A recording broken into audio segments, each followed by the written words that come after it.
Bismillahirrahmanirrahim. Assalamualaikum warahmatullahi wabarakatuh. Teman-teman, mohon maaf di sini sedang azan Isya ya. Saya izin dulu mungkin sekitar 5 menit untuk hold dulu ya, Mbak Ai, Mbak Tami sebentar ya.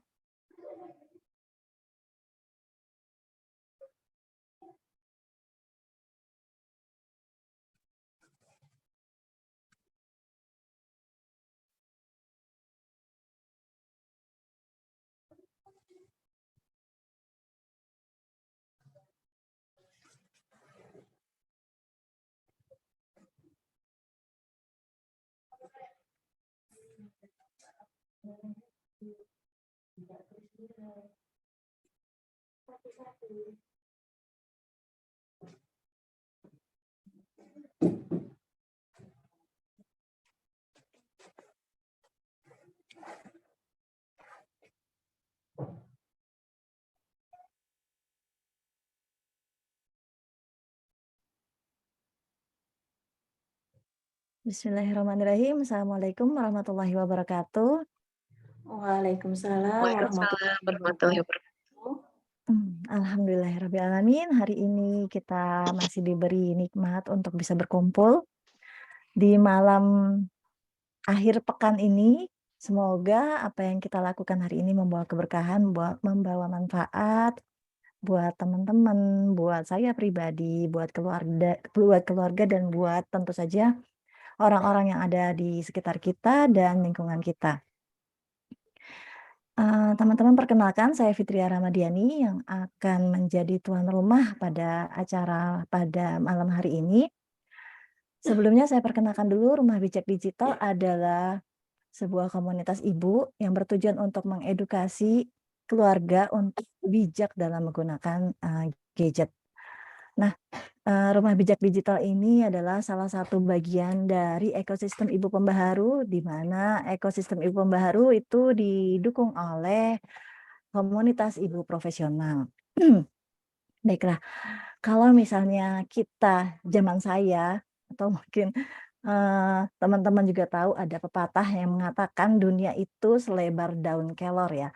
Nah, sekarang ini kita mengenal istilah dunia itu selebar 5 inci. Mungkin teman-teman tahu sendiri ya, bahwa 5 inci itu apa? 5 inci itu adalah gadget itu. Di mana kita begitu sangat mudah mengakses apapun, melihat apapun, mengetahui apapun. Dan tentu saja ini bisa memberikan dampak yang positif maupun yang negatif. Laksana sebuah mata pisau akan ada pengaruhnya tergantung bagaimana kita menggunakan dan memanfaatkannya. Salah satu yang menjadi concern dari Rumah Bijak Digital adalah penggunaan internet pada anak muda, pada anak-anak kita waktu tentu saja yang akan menjadi generasi penerus, yang akan menjadi pemimpin-pemimpin kita di masa depan. Nah, ini relevan sekali dengan narasumber kita pada malam ini. Masya Allah, Mbak Maryam sudah datang.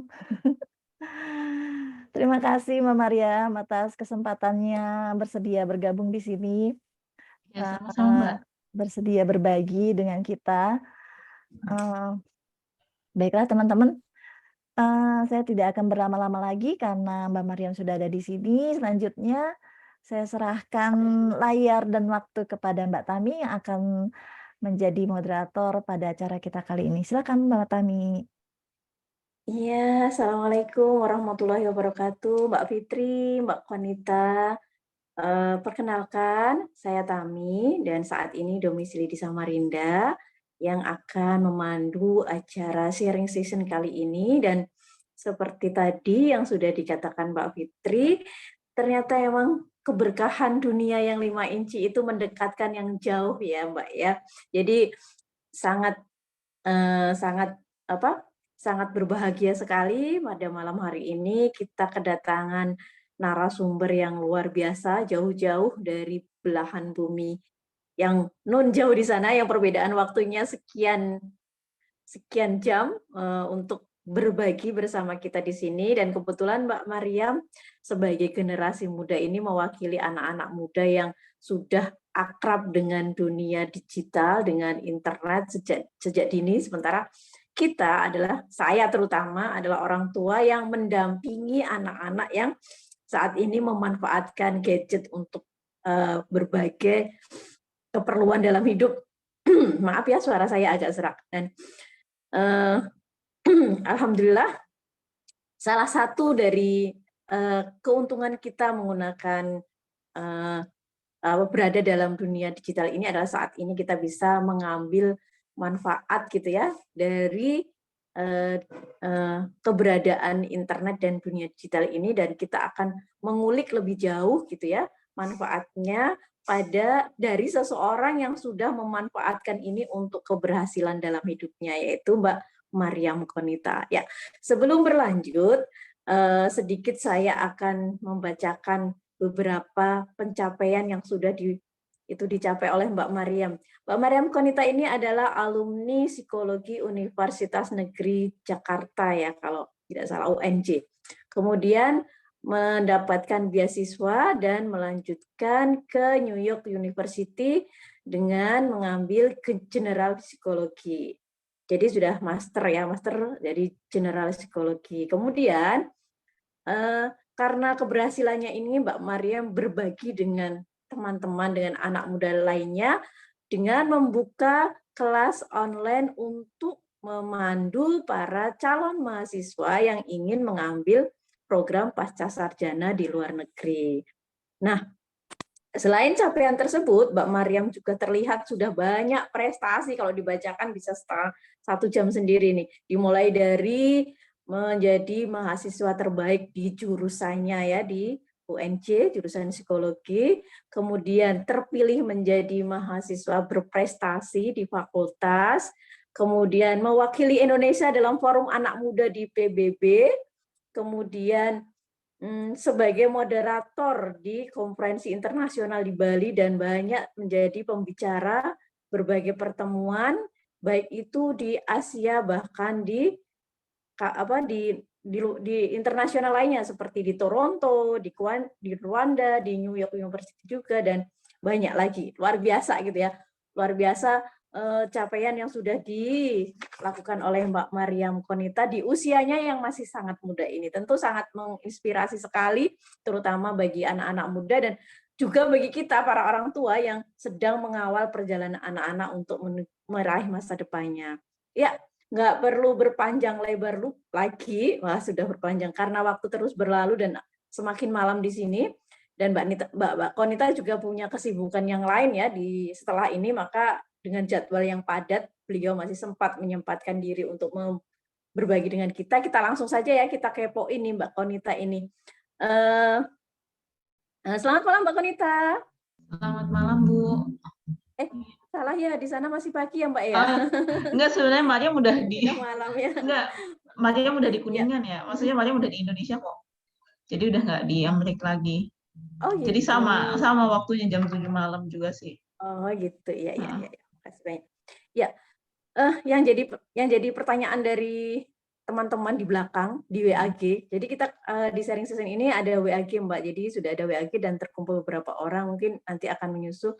Dan yang menjadi pertanyaan itu yang pengen diketahui dari Mbak Konita sebagian besar adalah bagaimana sih perjalanan Mbak Konita mulai dari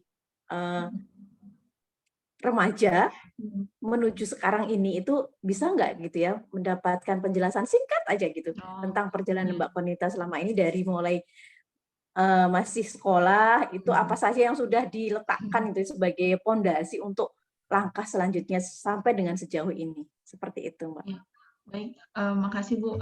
Jadi sebenarnya nggak seperti yang orang kira kalau misalnya kayak Mariam tuh udah pinter secara akademik dari sejak SMA gitu, karena sebenarnya kayak peringkat biasa-biasa aja, dan bahkan sempat ada di peringkat terakhir karena sempet jarang ngerjain tugas dan fokus pengen olimpiade, tapi olimpiadenya ternyata juga nggak jadi berangkat. Jadi pokoknya berantakan gitu pas lagi SMA. Dan tapi nggak mau putus asa sih. Habis itu kan gap year. Jadi selama 1 tahun itu nggak langsung kuliah dulu, tapi ngafalin Quran dulu di Cirebon, di luar, maksudnya itu agak jauh dari rumah. Dan setelah ngafalin Quran, jadinya menyadari gitu kalau misalnya sebagian besar masalah yang dihadapin sama orang-orang itu masalah emosional, masalah psikologis, bukan masalah kecerdasan gitu. Karena biasanya tuh kita takut, kita insecure, kita cemas dan lain sebagainya, itu yang halangin kita untuk bisa meraih tujuan. Dan akhirnya Mariam jadi lebih tertarik sama psikologi, daftar psikologi ke UNJ, keterima. Habis itu juga karena mungkin udah passion di sana juga, jadi bisa ikut berbagai macam kegiatan-kegiatan di bidang yang serupa gitu. Dan alhamdulillahnya dapat beasiswa ke New York gitu sih sebenarnya. Iya, Iya. ya apa ya, seperti pada anak-anak muda pada umumnya gitu ya Mbak ya. Jadi sesuatu yang awalnya itu sepertinya kayak nggak ada harapan ternyata bisa dirubah untuk menjadi apa, untuk menjadi harapan yang lebih baik lagi itu sebenarnya. Nah, yang ingin saya tanyakan, perubahan itu ya, apa yang mendasari perubahan yang semula itu rasanya ada rasa insecure, ada rasa nggak percaya diri, akhirnya dibalik gitu ya, dibalik menjadi rasa yang lebih lebih percaya diri, kemudian berusaha lebih keras lagi gitu. Saya pernah juga lihat di reel-nya Mbak Mariam itu gimana dulu waktu insecure-nya itu menceritakan itu, dan saya share ke anak saya yang kebetulan anak saya juga orangnya tuh rasa percaya dirinya agak rendah. Bagaimana titik baliknya itu Mbak untuk Oh iya. mengatasi masalah-masalah itu akhirnya oh ya bisa kok, ada sesuatu dalam diri saya yang bisa saya upgrade. Ya, jadi sebenarnya kayak setiap orang mungkin transformasinya tuh berbeda-beda ya, Bu. Jadi, dan Mariam juga mungkin nggak selamanya relate sama orang lain, tetapi yang dari Mariam perhatikan, kayak misalnya Albert Einstein, atau mungkin Helen Keller, dari berbagai macam tokoh-tokoh paling jenius di dunia, itu mereka awalnya dianggap like outcast gitu, orang yang paling bodoh di sekolahnya, di lingkungannya, dan ketika mereka akhirnya dianggap outcast gitu, dikucilkan, dijauhkan, mereka berada di titik yang paling bawah, dan ketika mereka berada di titik yang paling bawah dan orang lain suka ngomongin, suka jelek-jelekin, akhirnya ada satu hal yang dipelajari, yaitu nggak usah peduli apa omongan orang.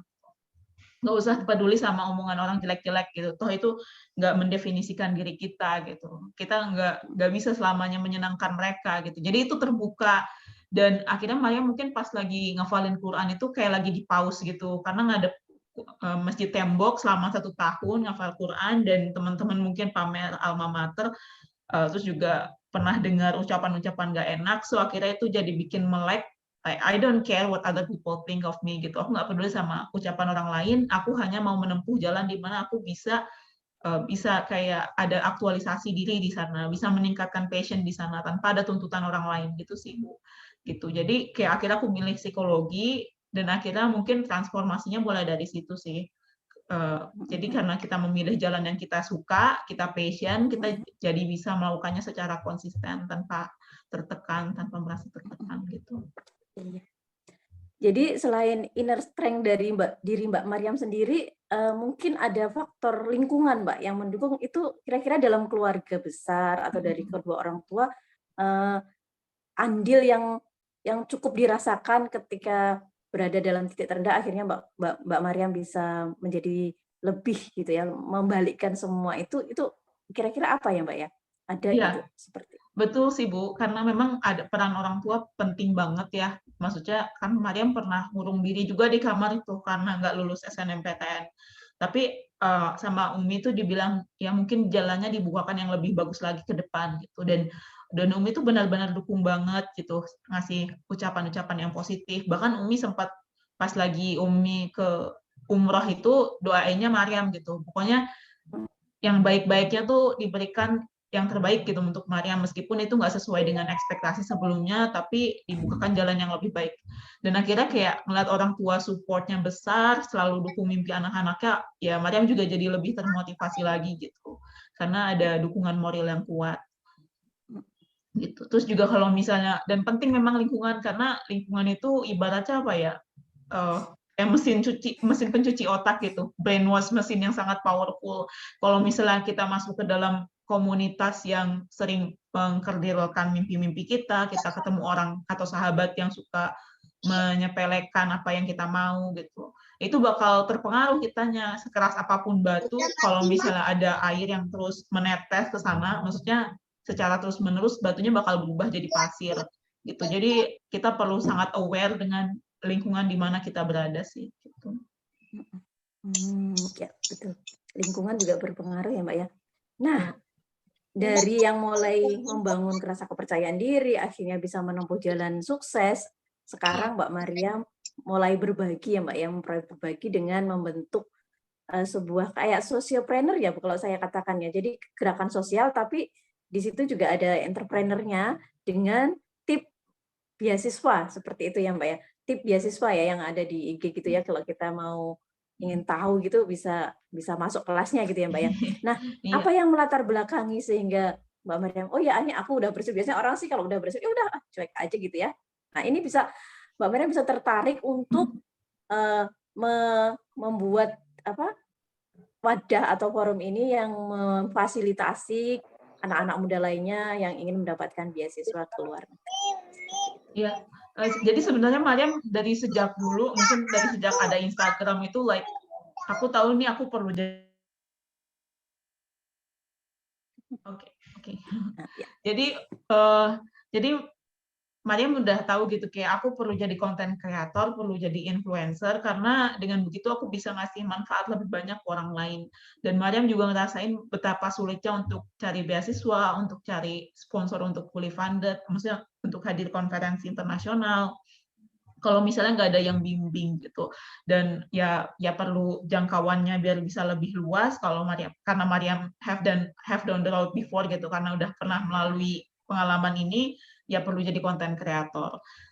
Tapi yang Mariam lihat tuh mungkin biasanya kursus-kursus online itu mahal gitu, dan mungkin nggak terlalu nggak terstruktur. Kita kadang nggak tahu kita harus ngambil yang mana terlebih dahulu untuk tahu, untuk bisa memetakan jalan kita untuk studi pasca sarjana. Jadi akhirnya mungkin solusinya Mariam melihat untuk bikin online course mengenai studi pasca sarjana ke luar negeri dengan beasiswa, gitu sih. Ya, jadi ini online course ya Mbak ya, jadi bisa terjangkau dari anak-anak muda dari berbagai daerah gitu ya, nggak hanya yang dekat di Jakarta atau di mana seperti itu ya Mbak ya, secara online ya. Nah, di beberapa postingan Mbak Mariam saya baca banyak menjadi moderator maupun finalis di berbagai forum internasional. Nah, ini apa ya Mbak ya yang bekal ya, di samping kita sudah sukses kuliah, kemudian masih bisa jadi pembicara dan sebagainya. Nah, bekal yang dibawa Mbak Mariam untuk bisa menjadi panelis, menjadi moderator di forum internasional itu apa saja gitu Mbak, sampai banyak sekali forum yang sudah diikuti. Nah, seperti itu. Jadi nggak hanya sekedar sekolah, kuliah, udah gitu. Tapi masih banyak kegiatan lain selain itu. Ya, mungkin teman-teman bisa kayak, kalau aku sih, aku suka nyari informasi di Google atau di situs-situs opportunitydesk.com, youthop.com, atau mungkin ada banyak akun-akun informasi beasiswa, itu bisa di-follow. Nanti ada kesempatan kayak hadir fellowship atau training di Amerika, di Eropa, kita daftar dan itu gratis semuanya. Bahkan besok Mariam terbang ke Singapura, itu gratis. Besok Mariam terbang ke Singapura 7 hari. Jadi ya itu pertama gitu. Jadi cari-cari informasi untuk kegiatan internasional yang fully funded. Terus modalnya tuh kemampuan bahasa Inggris itu memang penting. Tapi kalau misalnya bahasa Inggris kita masih pas-pasan, bukan berarti kita nggak bisa partisipasi sama sekali. Karena banyak juga yang Mariam udah lihat gitu, teman-teman yang lain juga bahasa Inggrisnya sangat pas-pasan, dan kita bisa meningkat skill bahasa Inggrisnya dengan banyak berkomunikasi. So, maksudnya kayak mau nunggu apa lagi gitu. Kita pengen konferensi ke luar negeri sampai kita jago bahasa Inggris dulu gitu. Maksudnya kita jago bahasa Inggris dulu baru daftar konferensi ke luar negeri. Atau kita mau bahasa Inggris dulu, maksudnya mau konferensi dulu atau daftar setelah itu baru jago bahasa Inggris. Itu kayak akhirnya sulit gitu, paradoks gitu. Kita overthinking Jadi mendingan apa yang terbuka, kesempatan apa yang terbuka kita daftar dan kita sekaligus meningkatkan skill bahasa Inggris kita sambil jalan. Gitu. Mungkin sebelum event kita siapkan teks apa yang mau kita sampaikan, presentasinya bagaimana, itu disiapin dari jauh-jauh hari. Jangan langsung overthinking. Aku nggak bisa bahasa Inggris terus nggak nyoba sama sekali. Itu sih. Terus kemampuan menulis esai juga penting karena itu membangun alur berpikir kita secara kritis, membantu kita mengartikulasikan pendapat gitu. Ya, jadi mungkin bisa miliki blog dan kalau misalnya kita baca buku atau baca artikel, kita bisa mengkoneksi antara titik-titik argumen-argumen yang kita baca yang berserakan itu dan kita tulis di blog. Itu akan membantu kita untuk berpikir kritis dan nantinya juga membantu saat kita berdiskusi dan kuliah ke luar negeri sih. Gitu. Iya. Boleh tahu Mbak, kebanyakan isu yang dibahas apa di setiap konferensi internasional yang Mbak Mariam ikuti, baik itu sebagai moderator maupun sebagai panelis? Biasanya isu yang banyak dibahas tentang apa? Oh ya, jadi kalau Mariam memang isu yang biasanya Mariam bahas itu pendidikan sama perempuan, pemberdayaan perempuan. Jadi ada 2 topik yang dibagi sih. Kayak pendidikannya juga khusus ke masalah penelitian, publikasi penelitian ilmiah gitu. Dan kalau misalnya untuk pemberdayaan perempuan itu lebih general, lebih umum. Ya. Tapi sebenarnya nggak harus di 2 bidang itu aja. Kalau misalnya teman-teman ada yang punya latar belakang di bidang waste management, kayak lingkungan gitu, atau mungkin punya latar belakang di bidang arsitektur, atau memiliki usaha, ada berbagai macam konferensi yang memang gerak itu di bidang-bidang yang berbeda gitu. So, tinggal Google aja, cari banyak informasi, dan lihat mana yang pas buat kita. Iya, pas banget Mbak ya ini selain tentang beasiswa, tentang menjadi panelis di luar negeri, ternyata Mbak Mariam ini juga content creator, nulis buku dan punya startup ya Mbak ya. Startupnya di bidang video game. Nah, ini pas dengan Rumah Bijak Digital, Mbak. Jadi kami yang bergabung di Rumah Bijak Digital itu awalnya punya permasalahan tentang penggunaan gadget di kalangan anak-anak. Jadi sebagai emak-emak, ada yang kita, kok anak-anak ini main HP terus. Nah, ada rasa khawatir yang kita yang ada di benak kita, yang ada di Ruby itu, kalau anak-anak itu kebanyakan main HP dan itu nggak manfaat gitu Mbak. Nah, menurut Mbak Mariam bagaimana kita sebaiknya sebagai emak ini bahwa kehadiran teknologi digital, gadget itu nggak bisa kita hindari gitu. Justru Mbak Mariam sudah membuktikan sebagai orang yang mendapat manfaat banyak dari situ gitu. Nah, bagaimana kita bisa membangun imaji positif ya pada diri kita dan pada anak kita untuk bisa memanfaatkan gadget dengan baik. Seperti itu. Menurut Mariam, mungkin kayak orang tua bisa menemani anak sih, kalau misalnya ada kelas online atau video yang anak tonton, kita sambil lihat, kita juga turut bertanya gitu, dan kita bantu mereka untuk mengeksplorasi video-video atau kayak pembelajaran anak yang pas gitu, yang tepat. Jadi kita nemenin mereka gitu, sambil mereka juga mungkin bermain gadget. Atau kalau misalnya kita ngerasa waktunya udah berlebihan, kita bisa bernegosiasi. Kalau anaknya itu udah cukup besar ya untuk bisa diajak diskusi, kita bisa bernegosiasi. Menurut Dede, waktu yang lama untuk bermain gadget itu berapa jam gitu. Kalau misalnya anak bilang kayak 2 jam atau 3 jam gitu, berarti setelah itu nggak main gadget lagi ya, setuju ya gitu. Jadi anak juga memiliki kendali gitu atas apa yang mereka lakukan di sana. Jadi nggak langsung sama orang tua. Misalnya kayak 2 jam aja, 3 jam aja gitu. Nanti anak merasa dia nggak punya kendali. Nanti coba kita bernegosiasi terlebih dahulu. Menurut Dede, menurut kakak, yang lama itu main gadget berapa jam? Kalau misalnya belum bisa diajak negosiasi, kayak masih kecil banget gitu, mungkin kita bisa alihkan anak-anak sama permainan yang lain. Dan Mariam udah punya ponakan sih, biasanya yang paling ampuh itu. Jadi kadang gadgetnya disimpan dulu gitu agak jauh, dilihatin ada mainan yang lain kayak domino atau balok-balok gitu. Sebenarnya anak-anak seneng kok main domino, balok-balok, jalan-jalan, tapi karena kitanya mungkin kita sendiri sering bermain gadget, jadi mereka ngelihat kita dan mencontoh, dan kita juga kayak like I don't have time, aku nggak punya waktu untuk nemenin mereka terus-menerus. So dari kita juga perlu manajemen waktu juga sih gitu. Kayak aku mungkin 5 jam kerja fokus gitu, mungkin di depan HP atau depan laptop, 5 jam selanjutnya nemenin anak kayak gitu sih. Gitu. Jadi anak juga mencontoh dari orang tuanya, dari sekelilingnya. Jadi kita perlu jadi contoh terlebih dahulu. Iya. Nah, tentang itu Mbak, tentang tadi startup-nya Mbak Mariam ini tentang video game. Boleh diceritakan itu spesifiknya seperti apa? Jadi penasaran loh. Oh ya, Ternyata jadi bisa loh sebenarnya jadi startup Mariam gitu itu ya. bukan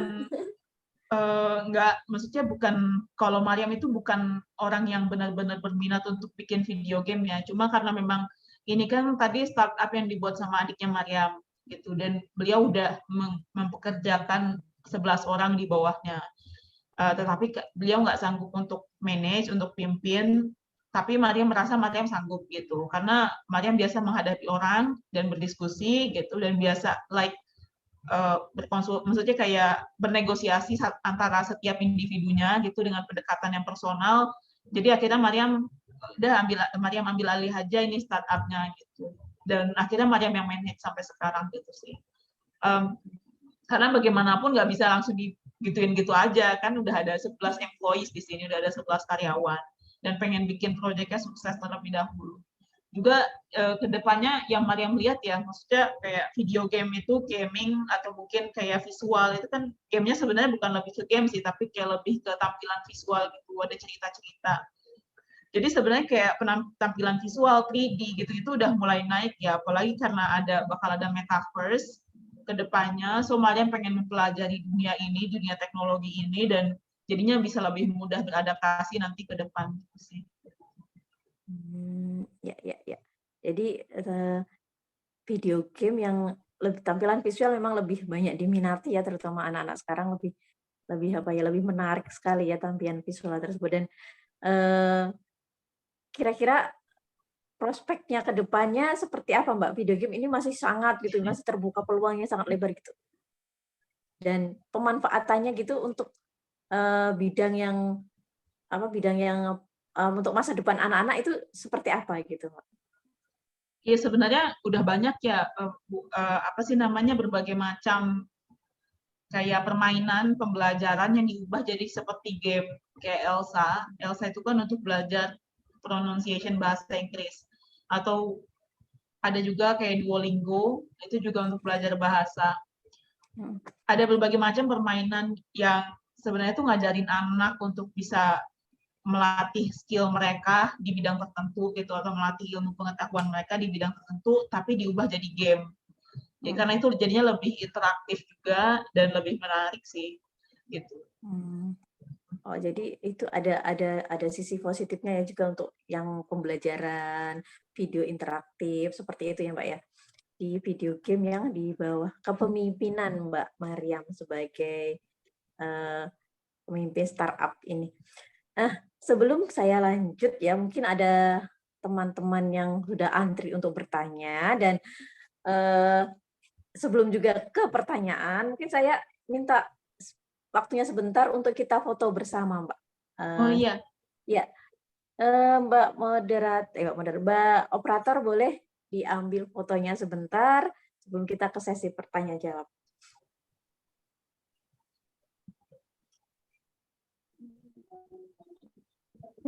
Bisa buka kamera.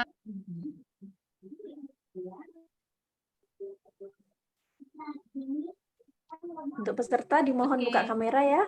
Sebentar saja. Mbak nanti di aba-aba ya kalau udah selesai. Oke. Sudah? Masih ditunggu? Oke, 1, ya, 2, 3.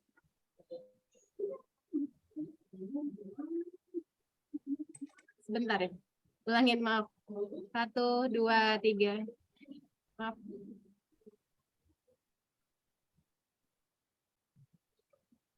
Oke, terima kasih. Oke, terima kasih. Kita lanjut ya. Teman-teman yang ingin bertanya pada kesempatan sharing session kali ini, untuk raise hand atau bisa di klik di kolom chat ya. Nah, untuk sesi yang pertama ini, saya buka 3 pertanyaan dulu. Ya, siap? Siapa yang mau bertanya, mumpung ada Mbak Mariam masih di Indonesia, besok mau terbang ke Singapura selama sepekan. Silahkan teman-teman raise hand.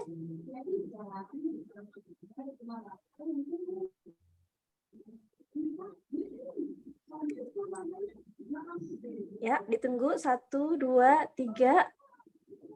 Adakah yang masuk di kolom chat? Atau saya cek dulu di WAG dulu ya.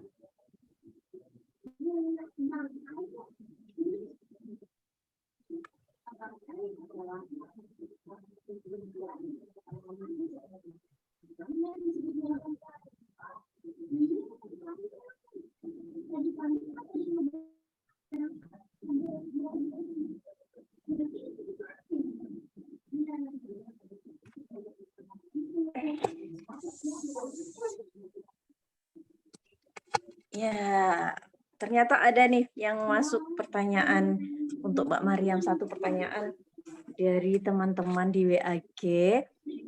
Izin bertanya dong Mbak, itu selama menempuh pendidikan di luar negeri, apa saja yang menjadi kendala yang dihadapi oleh Mbak Mariam? Ya, Sekarang jadi banyak. Jadi ada pertanyaan lagi. Kalau kendala yang pertama itu mungkin awalnya bahasa ya, karena Mariam kaget. Mungkin Mariam biasa untuk berinteraksi dengan banyak orang dari internasional, tetapi berbeda kalau itu dilakukan secara intensif dan pembahasannya itu sudah sangat mendalam. Dan ada masalah-masalah lokal yang seringkali memang terbaru gitu, masalah yang ada di New York terbaru, dan kadang istilah-istilahnya juga baru kita kenal. Jadi ya itu pertama masalah bahasa gitu. Tetapi nanti lama-kelamaan udah biasa juga sih. Dan kemudian juga masalah keaktifan di kelas.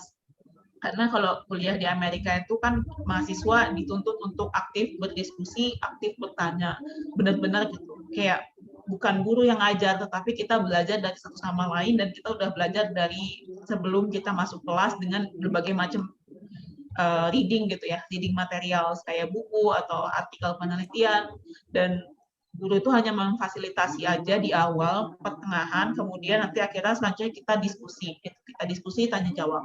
Kalau kita nggak diskusi, nanti justru malah paling kelihatan dan paling menonjol, dan kita nggak mau kayak kelihatan seperti itu gitu. So harus aktif banget diskusinya, tetapi ya itu lama-kelamaan juga pada akhirnya kita akan terbiasa sih setelah kita udah maksudnya setelah kita menyampaikan pendapat kita dan kita lihat oh ternyata pendapatku juga dianggap gitu, maksudnya ini juga relevan dan ini juga berarti buat mereka karena kita bisa memberikan sudut pandang yang baru gitu, karena datang dari Indonesia atau kita datang sebagai seorang muslim. Pastinya beda-beda sih, maksudnya latar belakang para mahasiswa. Terus yang mungkin yang paling sulit lagi itu masalah makanan, karena makanan di Indonesia tuh enak gitu, maksudnya penuh dengan rempah-rempah, pedas, asin gitu. Tapi kalau di sana enggak, sangat hambar gitu ya. Jadi kayak susah gitu untuk cari makanan yang pas di lidah. Itu sih. Tapi alhamdulillahnya ada banyak restoran Indonesia, meskipun mahal untuk keluarin uangnya juga. Terus tapi juga ada komunitas Indonesia gitu, di mana kita bisa makan bareng. Terus juga ada beberapa toko Asia, ada makanan-makanan yang diekspor ya, maksudnya diimpor dari Indo gitu ya. Diimpor dari Indo ke Amerika, jadi kita bisa masak sendiri. Jadi ya Mariam belajar masak sih, banyak banget yang akhirnya Mariam masak, kayak daging gepuk gitu yang agak-agak berat gitu, bubur ayam gitu sih. Jadi bisa. Itu sih sebenarnya. Terus juga mungkin keluarga, tapi biasanya kangen keluarga itu paling ininya di awal-awal, tapi selanjutnya kita udah bisa lebih adaptasi karena ada banyak keluarga sendiri di sana. Ada keluarga baru. Iya. Jadi itu ya Mbak ya, memang kangen keluarga itu sesuatu yang biasa gitu kan, karena awal-awal bisa masih, tapi kalau sudah lama-lama udah banyak kegiatan, jadi agak-agak udah terobati dengan banyak kegiatan sehingga gak kangen lagi. Nah Mbak, ini ada lagi pertanyaannya Brudo setelah tadi pancingannya. Persiapan sejak dini apa yang harus dikuatkan ke anak agar nanti mental mereka belajar di luar negeri itu siap ya. Memang seperti tadi yang Mbak Mariam ada kendala-kendala. Nah, itu kan butuh mental yang kuat. Nah, itu apa sih yang seharusnya kita persiapkan sejak dini agar anak-anak itu punya mental yang kuat ketika mereka nantinya belajar di luar negeri. Seperti itu. Oh ya, ini pertanyaannya bagus Ibu, karena aku udah dapat banyak yang, maksudnya pertanyaan yang serupa, gimana anak nantinya bisa tumbuh keinginannya untuk kuliah ke luar negeri dan mereka bisa, maksudnya persiapannya matang gitu ya. Jadi ada sebuah artikel di mana si penulisnya itu mewawancarai 70 orang tua yang anak-anaknya itu sukses gitu. Jadi CEO, jadi dokter dan lain sebagainya, jadi pengusaha. Dan mereka mengajarkan satu hal yang sama orang tuanya ini, 70 orang tua yang ini. Mereka bilang mereka mengajarkan anak mereka curiosity gitu, rasa penasaran, rasa ingin tahu.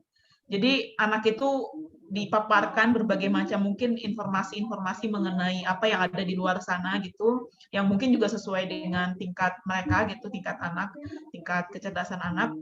Dan kita juga bisa aktif bertanya gitu, kenapa Dede pengen beli mainan ini gitu, atau kenapa Dede merasa sedih gitu, atau mungkin kenapa Dede bilang begini gitu. Jadi kita bisa maksudnya memicu gitu anak untuk berpikir mandiri karena kita sering bertanya ke anak tersebut gitu sih. Jadi anak bisa menjelaskan lebih artikulatif gitu perasaannya, keinginannya, dan akhirnya lebih mengenal diri sendiri. Terus itu yang pertama, rasa ingin tahu. Terus juga ada satu ibu yang dia sendiri yang menulis artikel tersebut gitu, dan anaknya itu 3 orang anaknya itu sukses semua. Satunya CEO YouTube gitu ya, satunya CEO 23andMe, itu perusahaan terkenal ya, maksudnya perusahaan besar di Amerika, dan satunya seorang dokter. Nah, kemudian si ibu ini bilang gini, apa yang saya ajarkan ke anak biar anak itu sukses ada satu hal, yaitu apapun yang si anak itu bisa lakukan sendiri, jangan sampai orang tua lakukan gitu. Kalau dia bisa lakukan sendiri, anak itu lakukan sendiri. Misalnya kayak mencuci piring, atau mungkin memilih baju. Misalnya anak 5 tahun, sebenarnya mereka udah bisa milih baju, tapi kadang orang tua pengen ngambil baju, ini bagus buat anak, ini bagus buat anak gitu. Padahal kita bisa bawa anak, Dek, lihat Dek gitu. Lihat ini bajunya, Dede mau pakai baju yang mana, mau pakai celana yang mana. Gitu. Jadi mereka bisa mandiri dalam mengambil keputusan. Itu sih. Dan akhirnya ketika besar mereka juga bisa punya rasa ingin tahu dan juga mandiri dalam melakukan sesuatu. Itu sih mungkin selanjutnya itu mungkin 2 hal yang fundamental dan yang lebih praktis mungkin mengajarkan anak bahasa Inggris gitu ya. Kita mungkin bisa membuat mereka kursus bahasa Inggris atau memberikan mereka pendidikan gitu, atau menyekolahkan mereka di sekolah yang bahasa Inggrisnya bagus. Iya. Terima kasih Mbak. Ini menyambung tadi ya Mbak ya. Pertanyaannya nyambung dari yang sudah Mbak Mariam paparkan. Mbak, bagaimana ya kalau menghadapi orang tua yang konservatif saat anaknya ingin mencoba sesuatu yang baru tetapi banyak dihalang-halangi. Nah, salah satunya adalah kekhawatiran gitu ya, kalau anak kita di luar negeri itu nanti di sana kayak apa sih? Nah, ada orang tua yang seperti itu. Jujur saya juga melepas anak-anak ke Turki itu awalnya berat banget gitu. Tapi setelah mereka safety aja kok Bun, enggak ada apa-apa di sini, safety aja, tenang. Nah, seperti kadang emang sebagai orang tua kita, aduh nanti gimana seperti itu. Nah, ini pertanyaannya orang tua yang konservatif seperti itu kita sebagai anak harus gimana gitu, Mbak? Oh ya, punten sebentar, ini Mariam harus nyolok ini sebentar, nyolok. Iya.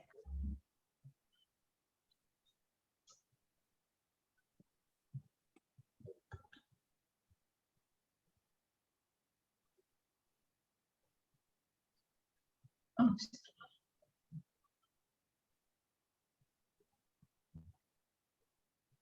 Ini kayaknya video Mariam ngadat ya? Iya, Mbak. Iya, sorry. Ini Mariam cuma nyolok laptop aja sih, coba Mariam stop video dulu.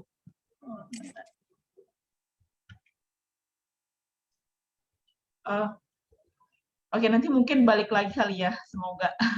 Jadi kalau untuk orang tua, maksudnya kalau orang tua konservatif gimana solusinya?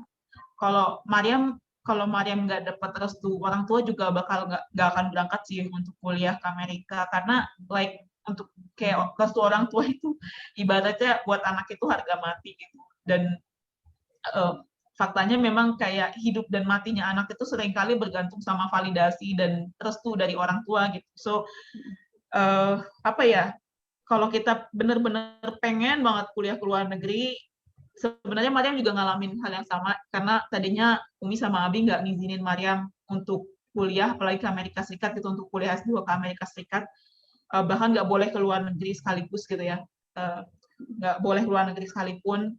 Tetapi akhirnya Mariam bernegosiasi gitu, dan pelan-pelan juga ngomongnya, dan tadinya kayak mengiyakan orang tua terlebih dahulu, karena tadinya orang tua ya udah kalau mau S2 di UI aja gitu, bolehnya di Indonesia aja. Akhirnya ya udah iya di UI dulu. Tetapi kemudian menjalani yang di UI nggak terlalu serius, sekaligus bernegosiasi untuk kuliah ke luar negeri, lama itu berbulan-bulan, akhirnya bolehlah kuliah tapi di Jerman S2-nya, karena di Jerman udah banyak orang teman-teman gitu, banyak teman-teman kamu yang juga pakai jilbab, yang dari kalangan Muslim gitu, yang sama Abi kenal.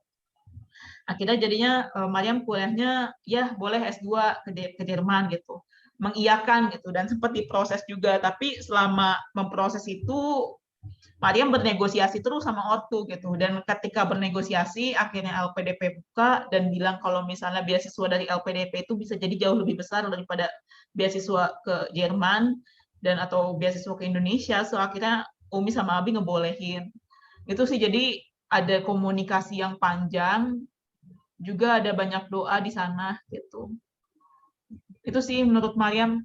Dan Mariam juga sempat ngelihat sendiri itu, karena ortu sempat gak ngebolehin kakak untuk daftar CPNS, tapi Mariam bilang gini, coba tadi ini sholat malam gitu, tahajud, terus minta sama Allah untuk dibolehin CPNS.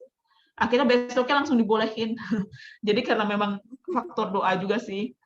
Mariam juga kemarin, maksudnya pas lagi bisa kuliah ke Amerika karena banyak doa, terus juga lihat kenapa sih orang tua tuh nggak ngebolehin, karena takut Mariamnya gabung komunitas-komunitas gak bener kayaknya gitu. Akhirnya Mariam meyakinkan di situ tuh di New York ada Ustadz Samsi gitu, ada komunitas Indonesia yang sering ngumpul untuk ngaji gitu. Jadi Mariam banyak riset juga. Jadi kalau ada pertanyaan dari orang tua itu bisa dijawab gitu sih. Kalau ada pertanyaan-pertanyaan yang bikin orang tua ragu gitu, jadi kita bisa jawab gitu. Ya, sudah semakin malam dan Mbak Mariam juga harus bersiap untuk besok. Mungkin ini satu lagi ya Mbak ya, pertanyaan yang terakhir, yang sebenarnya sih ada 3, tapi yang 2 ini mirip, jadi saya jadikan 1, dan ini mungkin yang akan saya bacakan. Mbak Mariam, apa sih misi atau goal apa yang ingin Mbak Mariam capai untuk saat ini, dan yang akan datang yang belum tercapai gitu untuk sampai dengan saat ini? Oke. Iya, terima kasih Bu. Mohon maaf, ini Mariam kayaknya ada bermasalah di laptopnya, low system resources. So kalau Mariam nggak nyala lagi kameranya, mohon maaf ya. Jadi yang Mariam pengen capai untuk saat ini, kayak pengen apa ya sebenarnya, pengen bisa lebih banyak bermanfaat sih buat teman-teman, para teman-teman yang juga sedang memperjuangkan beasiswa kayak gitu. Terus pengen bisa untuk startup-nya juga, Mariam pengen bangun startup di mana itu bisa sustain untuk jangka panjang dan berubah menjadi sebuah bisnis yang berkelanjutan gitu. Dan kalau misalnya itu udah termanage, entah dalam jangka waktu berapa lama gitu, mungkin 5-10 tahun ke depan, Mariam pengen aktualisasi diri lagi, karena sebenarnya minat Mariam itu di akademik ya, dan pengennya tuh bisa ketika Mariam kuliah lanjut S3 itu udah masalah finansial itu udah bukan lagi jadi sebuah permasalahan sih gitu. Karena kalau di dunia akademik banyak dosen itu akhirnya mereka melakukan hal-hal yang tidak berintegritas, seperti menggunakan nama mahasiswanya, nama penelitian mahasiswanya jadi penelitian dia gitu. Dia jadi penulis pertama. Itu demi kenaikan jabatan, demi promosi gitu. Memang karena dunia akademik itu seperti itu gitu. Mariam tahu. Jadi Mariam nggak mau memasuki dunia akademik sebelum Mariam stabil gitu dan merdeka secara finansial itu sih. Keren banget Mbak. Alhamdulillah ada generasi muda yang seperti Mbak Mariam. Semoga tumbuh lagi ya Mariam-Mariam yang lain yang punya idealisme tapi juga tetap berprestasi. Nah Mbak, kalau misalnya ini para muda dan juga ibu-ibu yang sedang mendampingi anak-anak ini pengen tahu gitu ya tentang eh, socialpreneur di bidang tips beasiswa itu bisa cari tahu di mana ya Mbak ya? Oh iya, kalau tips beasiswa bisa follow Instagram Mariam @mariam_konita. Mm-mm. Terus kalau memang mau kuliahnya, maksudnya sebenarnya ada banyak ya tempat-tempat untuk kepoin berbagai macam beasiswa, dan yang paling besar itu mungkin Scholars, ada Instagram SCHOTERS. Jadi kalau misalnya bukan hanya mau ke Amerika, mungkin mau ke Jepang, mau ke Inggris, mau ke Turki dan lain sebagainya, bisa diikutin Scholars. Ada juga Instagram info beasiswa, ada juga Instagram pejuang beasiswa, ada banyak sebenarnya. Kalau misalnya teman-teman udah ngikutin Mariam dan ikutin akun-akun beasiswa, biasanya nanti bakal lebih banyak direkomendasikan. Terus kalau mau conference ke luar negeri, nomor 1 rekomendasi Mariam itu opportunitydesk.org. Opportunity itu desk.org gitu. Karena Mariam daftarnya biasanya ikut konferensi dari situs itu sih. Gitu. Terakhir Mbak, aduh dari tadi terakhir Iya. terus. Ini yang tentang games tadi ya, video games tadi. Kalau misalnya kita ingin memanfaatkan video gamesnya dari Mbak Mariam dari startup, mungkin kan ada video game edukasi itu apa yang bisa kita akses ya Mbak ya? Oh ya, sebenarnya ini Mariam masih di tahap sangat awal ya. Jadi Mariam nggak bisa bilang apa yang bisa apa yang mungkin bisa dimanfaatkan orang lain karena masih sangat prototype gitu dan masih kasar. Jadi ini kayak lebih ke visual, novel, ada cerita dan lain sebagainya di mana kita bisa mengeksplorasi pilihan-pilihan dari apa yang maksudnya perbuatan yang kita pilih gitu. Itu lebih seperti itu sih. Jadi bukan ke edukasi, tapi mungkin harapannya ke depannya Mariam pengen bikin startup memang fokus lebih ke pendidikan aja gitu. Itu sih. Jadi bukan ke startup yang saat ini sekarang. Kalau yang ini sekarang Mariam masih untuk belajar, sarana belajar untuk menyambut metaverse dan dunia bukan NFT ya. Jadi intinya dunia apa ya istilahnya? Ya dunia metaverse itu sih. Ya. Terima kasih Mbak Mariam atas kesempatannya berbagi pada malam hari ini dan semoga langkah Mbak Mariam ke depan semakin sukses, semakin maju di bidang akademik maupun di bidang startup yang lainnya. Dan sebelum ditutup dan nanti akan saya serahkan ke MC, saya mengucapkan terima kasih banyak. Mudah-mudahan besok perjalanan Mbak Mariam sukses, lancar sampai tepat tujuan. Kembali kita serahkan acara ini kepada Mbak Fitria selaku MC pada malam hari ini. Monggo Mbak Fit. Terima kasih Mbak Tami. Masya Allah, ini saya punya banyak catatan loh Mbak. Banyak catatan yang saya catat, yang saya peroleh. Dan apa sih, kalau yang saya dapat itu yang bukan nendang, yang saya highlight gitu ya, adalah kuncinya adalah dari perjalanan Mbak Mariam saya belajar untuk, bukannya saya, tapi saya mengajarkan untuk pada anak-anak untuk tidak menyerah saat jatuh gitu ya. Jadi kalau saya bayangkan, saya sebagai ibu seringkali pada saat anak gagal itu, eee, kita bisa memberikan sesuatu yang akhirnya memudahkan dia atau menyulitkan dia. Misalnya kalau misalnya dapat nilai jelek, tadi kan Mbak Mariam pernah bilang ya, gagal gitu ya, eee, lalu kalau kita sebagai orang tua nih berarti nggak boleh langsung misalnya, "Kamu kenapa gagal? Kenapa ini?" Atau bahkan sampai memberikan labeling kayak gitu ya, itu nggak banget, tidak boleh, larangan banget, tapi justru harus support untuk dia gimana bisa bangkit gitu ya. Itu yang saya highlight. Lalu satu lagi adalah, eee, tentang orang tua. Orang tua itu harusnya menjadi contoh. Ini apa sih, ini jadi problem statement kita sejak awal dulu ya, saat kita mendirikan mencoba membangun rumah bijak digital itu bagaimana orang tua terutama ibu, bisa menjadi contoh buat anak-anaknya. Karena memang sebagian besar mungkin ya, anak itu pakai gadget itu awalnya dari lihat ibunya, karena ibunya yang sering ada di situ. Nah, jadi saya mungkin reminder aja buat saya sendiri dan buat teman-teman gitu, terutama para ibu, bahwa ayo kita jadi contoh teladan yang baik buat anak-anak kita gitu. Karena anak-anak melihat apa yang dilakukan ibunya itu lebih banyak daripada apa yang diucapkan oleh ibunya gitu. Karena ngomong, "Nak, jangan main gadget," tapi kita sampai pegang gadget gitu. Eee, Terima kasih banyak Mbak Maria, Masya Allah, salut sekali, anak muda saat ini karena terus terang, eee, kami juga begitu sangat, apa sih, sangat mencari ya, sangat berusaha cari gimana sih cari anak muda nih yang bisa inspiratif buat anak-anak kita ya, Mbak Tani ya. Anak-anak kita yang menjelang dewasa, yang menjelang akil balik gitu. Terus buat teman-teman juga di luar sana nih karena apa sih, tergerusnya pola pikir anak-anak, budaya kita, kebiasaan kita gitu, itu, mudah sekali masuk lewat anak muda gitu. Banget. Jadi Di terima antara kasih ramainya TikTok ya, Mbak, ya. nah itu Ramainya kemarin kita sempat TikTok, bahas ramainya di video singkat WAG yang isinya seperti itu, luar biasa. iya, Kita ngelus dada gitu sampai sekarang, Masya Allah gitu. Ternyata masih ada anak muda yang seperti Mbak Maryam ini. iya, ini Jadi, seperti gitu. mutiara di tengah Ada anak harapan muda. bersemi kembali gitu ya. Iya iya iya, apalagi cita-cita Indonesia di 2045 itu kan Indonesia emas ya, Mbak Mita ya, Mbak Mita maaf, Mbak Tani ya, semoga insyaallah saya jadi optimis, kita harus optimis ya, Siap. insyaallah akan tercapai gitu. Iya. Baiklah, terima kasih teman-teman yang sudah bergabung, terima kasih untuk pertanyaan-pertanyaannya.